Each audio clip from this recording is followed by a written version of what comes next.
कि मिट्टी की जांच एक फोन कॉल पे होगी।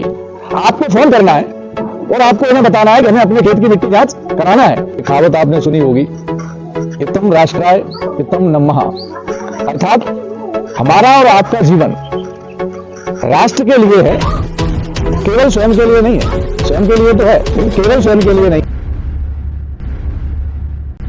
किसान जन जागरूकता अभियान में उपस्थित हमारे साथ भिंड से आए हमारे सभी सहयोगी एवं इस मिशन को भिंड जिले के हर गांव-गांव तक ले जाने का जिन्होंने संकल्प लिया है, ऐसे आप ही के बीच के एक अति उत्साही ऊर्जावान हमारे सहयोगी Shri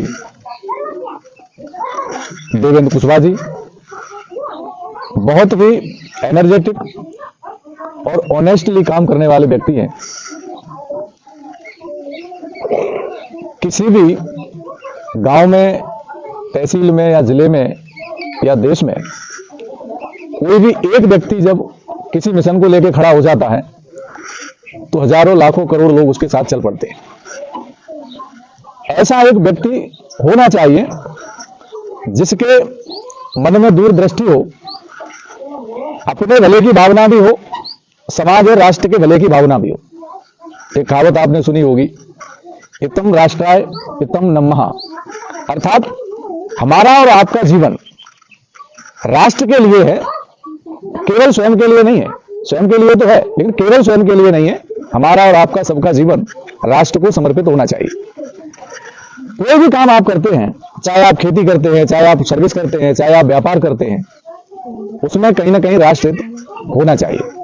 Bankhandeshwar farmer producer company ने एक बीड़ा उठाया है कि हम घर घर गांव गांव जाकर किसानों को प्रेरित करेंगे, उन्हें समझाएंगे कि आप लोग जो खेती करते हो, निश्चित आप वह खेती अपने लाभ के लिए करते हो, अपने बच्चों के भविष्य के लिए करते हो कि खेती से जो लाभ अर्जित होगा उससे हम अपने बच्चों के लिए घर मकान बनाएंगे, उनको पढ़ाएंगे और उनके लिए संपत्ति इकट्ठी करेंगे। यही आशय सभी का होता है, कोई भी व्यक्ति कोई भी कार्य करे। लेकिन कुछ समस्याएं हैं जिन्हें समझना है और उन पर हमें कार्य करना है। पहली समस्या यह है कि आज खेती में अत्यधिक लागत बढ़ती जा रही है और उत्पादन स्थिर हो गया है। उत्पादन नहीं बढ़ रहा है, अब दिन प्रतिदिन लागत बढ़ रही है। पहले केवल आप खाद डालते थे, अब आप चारा मारने की दवाई भी डालते हो, अब आप फसल खराब ना हो उसके लिए भी दवाइयां डालते हो। आप देखेंगे सरसों में ठीक है कम थोड़ा सी लागत लगती है, लेकिन गेहूं में बहुत लागत लगती है। धान और सब्जियों में तो बहुत लागत लगती है। सब्जियों में तो लगभग लोग 15 से 20-20 हजार रुपए बीघे की दवाइयां डाल देते हैं। धान में भी यही हालत है। तो वो क्यों हो रहा है, इसको हमें समझना पड़ेगा। इसकी मेन जड़ है मिट्टी। मिट्टी में टोटल 16 प्रकार के तत्व होते हैं। इसमें नाइट्रोजन है, पोटास है, फास्फोरस है, जिंक है, सल्फर है, ऐसे टोटल 16 तत्व होते हैं। आप केवल मिट्टी को भोजन में दे रहे हैं यूरिया और डीएपी, दो चीजें डालते हैं। पोटास डाला आपने गेहूं में है?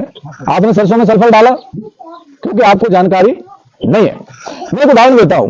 मान लीजिए आपकी दूध देने वाली भैंस है, आप उसे केवल सूखा भूस खिलाएंगे तो कितना दूध देगी है? अब अच्छा दूध लेना है तो क्या करना पड़ेगा? अगर हमें उससे अच्छा दूध लेना है तो हमें उसे अच्छा आहार भी देना होगा, जिसमें दलिया होगा, गुड़ होगा, टूना होगी और भी जो भी अच्छा आहार बन सके। जितना अच्छा आहार हम अपने पशु को देंगे उतना ही अच्छा दूध हमें वो देगा। उसी प्रकार मिट्टी को जितना अच्छा आहार हम देंगे उतना ही अच्छा उत्पादन वो हमको देगी। अब यहां समस्या ये है कि मिट्टी को किस आहार की जरूरत है ये आपको जानकारी नहीं है। तो ये जानकारी आपको कौन देगा? ये जानकारी हम नहीं देंगे क्योंकि हमें भी पता नहीं है कि आपकी मिट्टी में किस आहार की आवश्यकता है। ये जानकारी देगी आपके खेत की मिट्टी। अब आपके खेत की मिट्टी कैसे देगी? वो तो बोलेगी नहीं। वो मिट्टी बोलेगी, वो मिट्टी कब बोलेगी? जब आप उसकी जांच कराएंगे। और ये जांच की सुविधा आपको बनखंडेश्वर फार्मर प्रोड्यूसर कंपनी, जैसा कि अभी देवेंद्र जी ने बताया और इस पे लिखा भी है पीछे कि मिट्टी की जांच एक फोन कॉल पे होगी। आपको फोन करना है और आपको इन्हें बताना है कि हमें अपने खेत की मिट्टी जांच कराना है। इनके द्वारा नियुक्त कोई भी तकनीकी व्यक्ति आएगा, वो आपके साथ आपके खेत में जाएगा, आपको बताएगा कैसे मिट्टी खोदना है, और वो मिट्टी लेके जाएगा और मिट्टी की जांच लेके आपको दे देगा। जब तक आप मिट्टी की जांच नहीं कराएंगे तब तक आपको ये पता नहीं लगेगा कि हमारे खेत में वास्तव में किस चीज की आवश्यकता है और क्या हम उसमें डाल रहे हैं। अब एक मिट्टी जांच का खर्चा आएगा लगभग 300 रुपया। क्यों भैया जी? 300 रुपया। तो आपको लगेगा 300 रुपया हमारा खर्च हो रहा है, वो आपका खर्च नहीं होगा। वो 300 रुपया बहुत पैसा आपका बचाएगा। कैसे? अभी तक हम लोगों ने जितनी भी मिट्टी की जांचें की है, तो वहां हमने जो पाया है, हर खेत में अधिकतर पूरे मध्य प्रदेश की हम बात कर रहे हैं, पोटेशियम और फास्फोरस ये सभी खेतों में हाई आ रहा है, यानी एक्सेस पहले से ही आपके खेत में पड़ा हुआ है। तो जब आप अपने खेत की मिट्टी की जांच कराएंगे तो आपको पता लगेगा कि हमारे खेत में पोटेशियम हाई है, फास्फोरस हाई है। तो डीएपी में क्या आता है? फास्फोरस।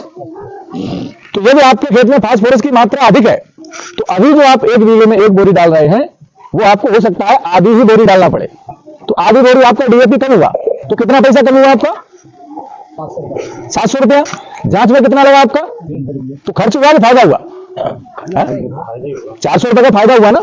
जब आप जांच कराएंगे तो आपको फार्मर प्रोड्यूसर कंपनी ये बता देगी कि आपको डीएपी इतना डालना है, यूरिया इतना डालना है, और ये जो आपके खेत में कमियां हैं इसके लिए आपको ये चीजें डालना है। जैसे आपका गोबर का खाद है, या आपको बनाने की विधि भी बता दी जाएगी कि आप इस तरह से घर पे जीवा अमृत, घन जीवा अमृत बना के अपने खेत में डालें, ताकि जो आपके खेत के जो सूक्ष्म जीवाणु हैं जो धीरे धीरे नष्ट हो रहे हैं, आज आपको लालच लग रहा है आने वाले 10, 15, 20 साल में ये खेती आपकी बंजर हो जाएगी यदि आप इस खेती को अच्छा आहार नहीं देंगे। तो हो सकता है कि आज आपको ये मेरी बातों पर यकीन ना हो, लेकिन ये सत्य है। अगर हमने मिट्टी को बैलेंस नहीं किया तो मिट्टी हमारी बंजर हो जाएगी, इसे दुनिया की कोई ताकत नहीं रोक सकती। और मिट्टी तो बंजर होगी ही, आज जिनके लिए हम दिन रात लगे हैं ना, इनका भी भविष्य हम खराब कर देंगे। आज कोई भी परिवार ऐसा नहीं है जिसमें कोई ना कोई बीमार ना हो, है कि नहीं है? क्यों है ये?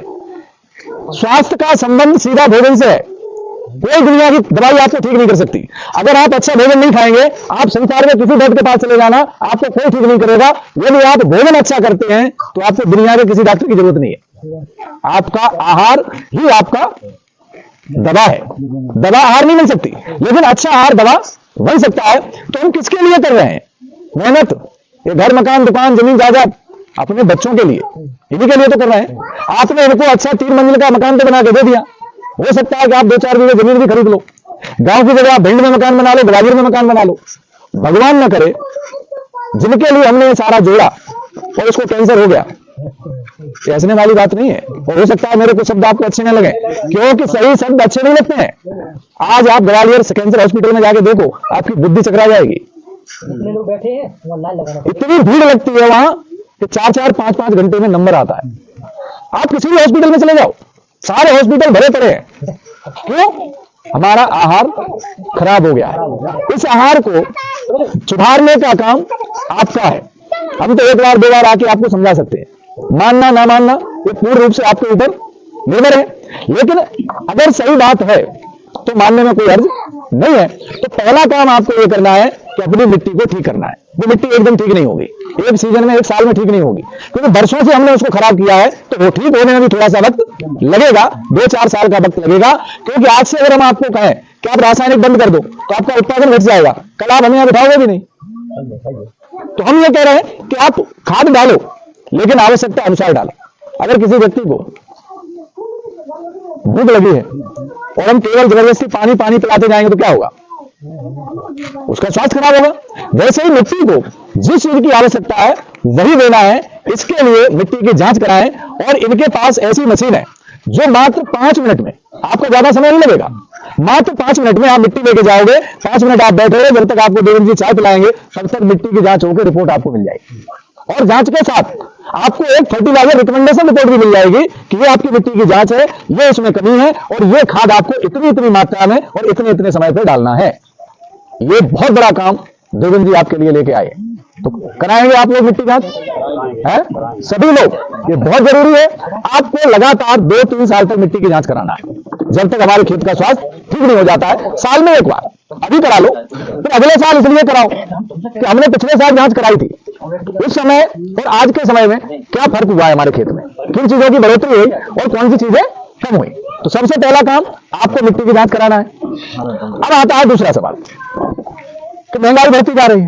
भाई आपकी गलती नहीं मानता हूं मैं, जो अत्यधिक खाद आप डाल रहे हैं वो इसलिए डाल रहे हैं कि आपको अत्यधिक उत्पादन चाहिए, आपको अत्यधिक पैसा चाहिए, क्योंकि खर्चे हमारे दिन प्रतिदिन बढ़ते जा रहे हैं।